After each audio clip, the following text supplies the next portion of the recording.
So what I've done is I've touched up my major areas. Now let's assume this was water-based. At this point, I could glaze it. Simply taking the stain or dye and wiping over it, you've seen it's glazed.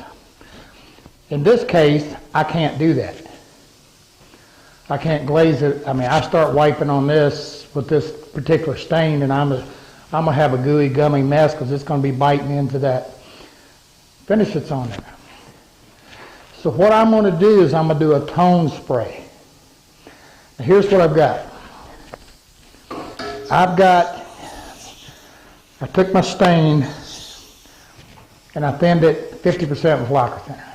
So I've got a very thin stain. And all I'm gonna do is a dust overcoat. That just means I'm kind of getting a little bit of color over everything, and that pulls all the tones and the colors together. I don't want to get real dark. So we're going to turn the fan on in a minute, and I'm going to spray it. But we got to have some mask that it's a little right back here. All right, here we go.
All right, so we've got it tone coated, and you can see it's all kind of dead and dull right now. That's just the stain, because it's going to dry dead and dull. But as soon as we get some finish on it, she's going to come back to life. So Willie's going to shoot it, and we're just going to turn the camera on and let him have at it. I'm going to go be the switch man. Yeah. So let him go. Yep. You like to have fun? Yeah, I mean, yeah, it's going to be good. Okay, I'm going to turn I guess we're time to finish.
So what we did, what Willie did, he went back and he put kind of a semi-wet coat on. In other words, he wasn't trying to soak it.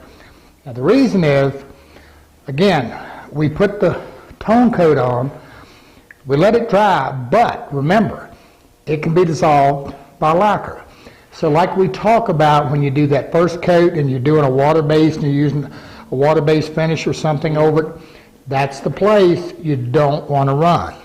So this coat, it's wet, it's slick, and you notice we had a little bit overspray. Because we had to pressure up a little bit. That's to get that fine light coat on there. Now once this sets up and this dries, then we can come back, put our final, what I call that slick coat. Put it on there. Put it on there. Put it on there. Put it on there. Yeah, you know, as the term we use, we're going to slick her out. Yeah. So anyway, okay, so before we all die of asphyxiation back here, we're going to let it dry, and, you know, we got another one of these to do tomorrow. Yep, we do. So. Repeating. Repeat and repeat. Turn the fans on. Call it a day. Here it is. It's dried overnight. Looks good. Now, it's going to get one more shoot, but we're going to, because it's lacquer, it's going to shrink. We're going to let it dry 3 or 4 days, and then we'll come back, give it a good scuff, and one final coat. It doesn't look bad now at all. I mean, it could probably go. There's a little teeny bit of grain here and there, but nothing to amount to anything. It's going to be nice. So that's pretty much the Bombes and dealing with it. The main thing, I'm going to say this again, the main thing I wanted you to get was, one is the tone spring, and we'll separate some of that out too. Camera girl's giving me that look. So anyway, but the thing it does, again, with the lacquer, where I can't wipe it because of the using the gun and thinning it down and just getting that light tone coat on there does really well. I'm going to caution you again. You can't load it up with a bunch of toner because it's a stain, and if you do, then you can create yourself an adhesion issue. Now, with the alkyd base and with the lacquer thinner, it's biting into the lacquer that's already there. So that's not a big deal. We're okay. But again, I've seen people, and you know, I want to mention something too. This is exactly how factories get the look that they get. The other thing with a tone coat, by thinning it, it doesn't obscure the grain. Now, in it's the lights in here and all, and this is a dark piece. It's hard to see the grain, and of course, mahogany doesn't have a lot of grain. But the bottom line to it is that you don't want to use a lot of tone because, again, you're laying a color over and you can't obscure grain.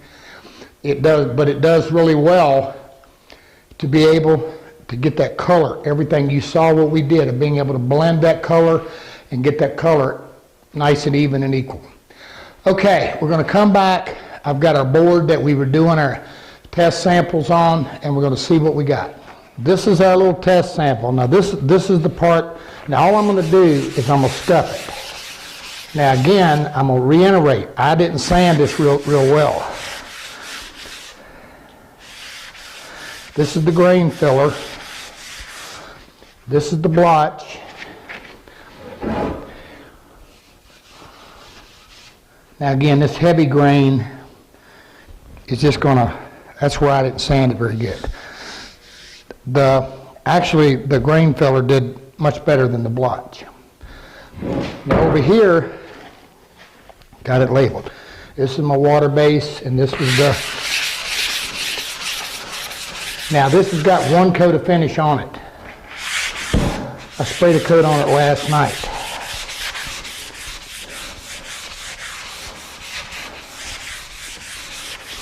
Well, I'm going to tell you something.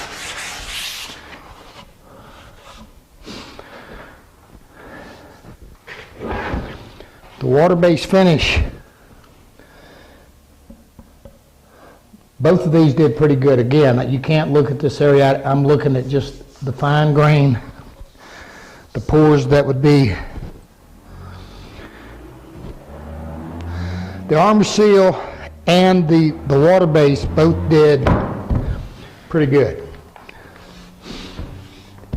The blots did the least to handle the grain fill. However, what if I blotched it, stained it, and then I put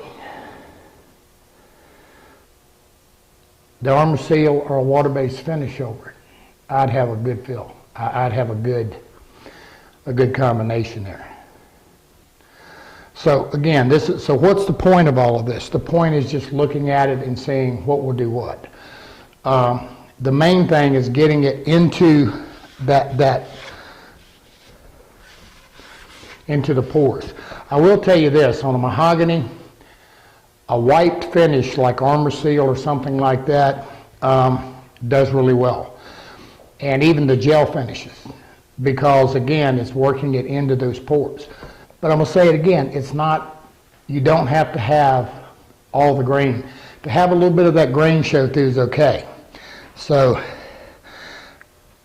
again, on the scale, the Aquacoat grain filler did the best. Then the water base finish or the Armor Seal. They both did pretty good. But again, the grain filler was the best. So, there we go. That's just kind of a quick walkthrough of dealing with mahogany.